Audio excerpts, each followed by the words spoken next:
Kata Rasulullah SAW, setidaknya di dalam berpuasa itu ada 3 kesunahan yang senantiasa sebisa mungkin jangan ditinggalkan, agar kiranya kita termasuk orang yang iman kepada Rasulullah SAW, mengikut kepada Rasulullah SAW. Yang pertama, kata Rasulullah, orang yang berpuasa sebisa mungkin jangan pernah tinggalkan satu kesunahan, itu ta'jilul fitri, menyegerakan dalam berbuka puasa sepele itu. Tapi kadang kita terlalu sibuk dengan urusan, akhirnya ta'jilul fitri dianggap hal yang sepele. Dalam perjalanan sekalipun kalau bisa berhenti kita berhenti aja, itba' li Rasulullah SAW. Karena kata Rasulullah SAW, Allah itu menyimpan ridhonya di segala bentuk taat. Sekecil apapun itu taat, kita tidak tahu, mana tahu di situ ridhonya Allah Subhanahu wa Ta'ala. Ta'jilul fitri ini sangat berguna bagi kita. Kata Rasulullah SAW dalam hadis yang kuat mengatakan, la yazalun nasu, senantiasa manusia itu fi khairin, pasti dia berada dalam kebaikan. Pasti itu dalam kebaikan, kata Rasulullah, ma'ajjalul fitrah, selagi ia mau menyegerakan berbuka puasa, pasti orang tersebut dalam kebaikan. Ya salah satunya pasti kebaikan fisik, kebaikan daripada itu salah satu sunnah. Kelihatannya sepele, tapi kalau itu dilakukan, ya Allah, itulah sunnahnya Rasulullah SAW. Dan sunnah pula di dalam berbuka, Rasulullah itu menganjurkan dalam fikih-fikih kita itu selalu diajarkan sebisa mungkin berbuka dalam puasa jangan mengambil makanan terlebih dahulu, makanan yang berat-berat. Kalau bisa, sebisa mungkin, kalau tak bisa ya sebisa mungkin ambillah satu makanan yang bakal dimakan terlebih dahulu daripada makanan-makanan yang tidak menyentuh hati sama sekali. Berarti kesimpulannya bisa dari buah-buahan seperti itu lebih bagus. Dulu sudah Rasulullah mengatakan hal seperti ini dan diambilkan oleh para ulama-ulama kita. Hari ini dibahas oleh pakar kesehatan kita. Saya itu berkawan dengan orang-orang kesehatan itu, teman-teman saya di dunia kesehatan itu ada. Mereka berkata justru kita yang hari ini entah terkontaminasi adat mana, budaya mana, kita tidak tahu. Cuci mulut itu yang benar itu ala Rasulullah. Kata Rasulullah, Rasulullah menganjurkan dalam Ramadan ini bisa mungkin makan makanan yang tidak terkena api. Beliau anjurkan kurma khutbah dulu, kurma basah. Kalau tak ketemu kurma basah, anggur kah dia? Tak ketemu yang demikian, kurma kering. Tak ketemu pula kurma kering dalam jenis roti-rotian. Kalau tak ada yang demikian, ambillah daripada segi minuman. Kalau minuman tersebut umpama ada minuman yang manis-manis, ada susu, ada madu, maka susu lebih utama. Kata Rasulullah tuh, susu lebih utama. Cuman di akhir ini 2026 susunya sudah bingung kita, bercampur semua sudah di depan tuh ya. Ada susunya, ada buahnya, hantam sekaligus masuk ke semuanya tuh ya. Yang penting tidak terkena api.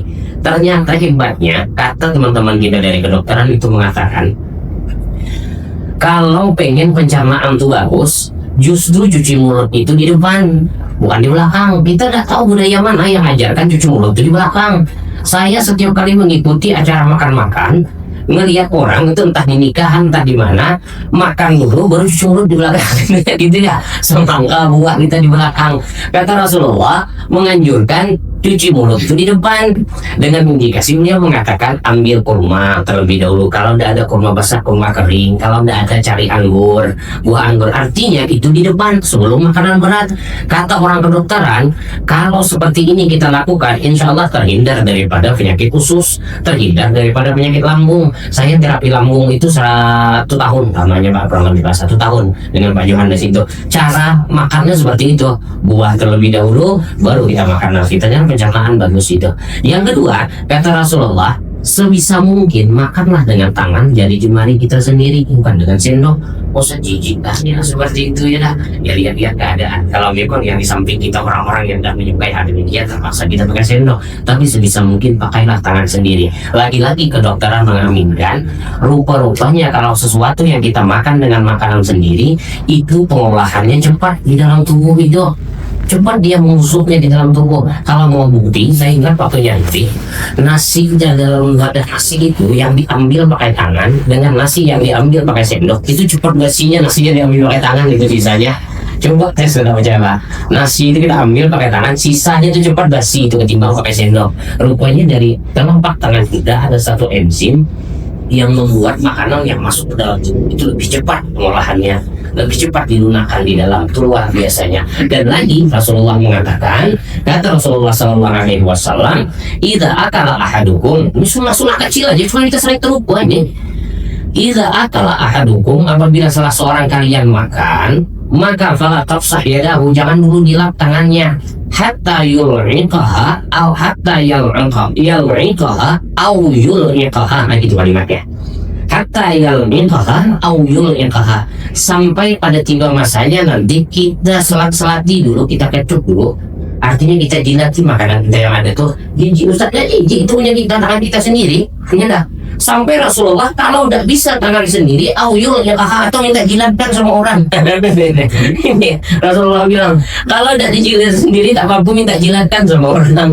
Itu saking luar biasanya. Apa hikmahnya? Hikmahnya Rasulullah SAW mengajarkan begitu menghargainya nikmat, sehingga yang tersisa sekecil apapun kita nikmati, kita ambil nikmat dari Allah Subhanahu Wa Taala. Ulama mengatakan dalam sebuah hadisnya Rasulullah, melalui hadisnya Rasulullah, kita nggak tahu di mana letaknya barokahnya dari sebuah makanan tersebut. Setelah yang salah-salatilah dengan bibir kita sendiri, artinya dikecup sendirilah. Itu sunnah, bukan gigi sunnah. Tangan kita sendiri pakai sendok terlihat higienis, padahal sendok berapa kali sudah berganti, beribu-ribu orang sudah yang nyoba sendok itu ya, dan jijik kita, tangan sendiri malah jijik, tidak usah kita jijik. Itu sunnahnya Rasulullah SAW. Saking sunnahnya sampai Rasulullah kalau tidak mampu dengan jilatan sendiri, minta orang lain menjilatkan. Tuh coba, saking sunnahnya. Yang kedua, takhirus sahur, mengakhirkan sahur. Tasahharu, sahurlah kalian, fa inna bis sahur barakah, karena dalam sahur pasti tersimpan barokahnya. Rasulullah SAW demikian, mesti di dalamnya ada penting penjelasan barokah. Yang ketiga terakhir, tarkul hajri, ini yang sangat penting. Tarkul hajri, meninggalkan perkataan yang jelek, perkataan yang buruk, perbuatan yang jelek, perbuatan yang buruk. Satu hadis yang sangat menusuk kepada kita semua, kata Rasulullah SAW, al-muslimun, orang muslim diakui dia sebagai nama muslim, menyandang predikat muslim, adalah man salimal muslimuna min yadihi wa lisanihi wa fi hadisil akhar min lisanihi wa yadihi. Seorang muslim itu dia bisa menyandang predikat muslim kalau orang lain, saudara sesama muslimnya, bisa selamat daripada lidahnya, bisa selamat daripada tangannya. Maka kita berpuasa hari ini bukan hanya puasa mulut saja, puasa menahan lapar dan dahaga saja, tapi puasa menahan daripada segala sesuatu yang kiranya dipandang syariat itu jelek. Itulah yang dinamakan dengan puasa kafah. Semoga kita semua bisa memahaminya dan bisa mengamalkan hadis Rasulullah SAW. Assalamualaikum warahmatullahi wabarakatuh.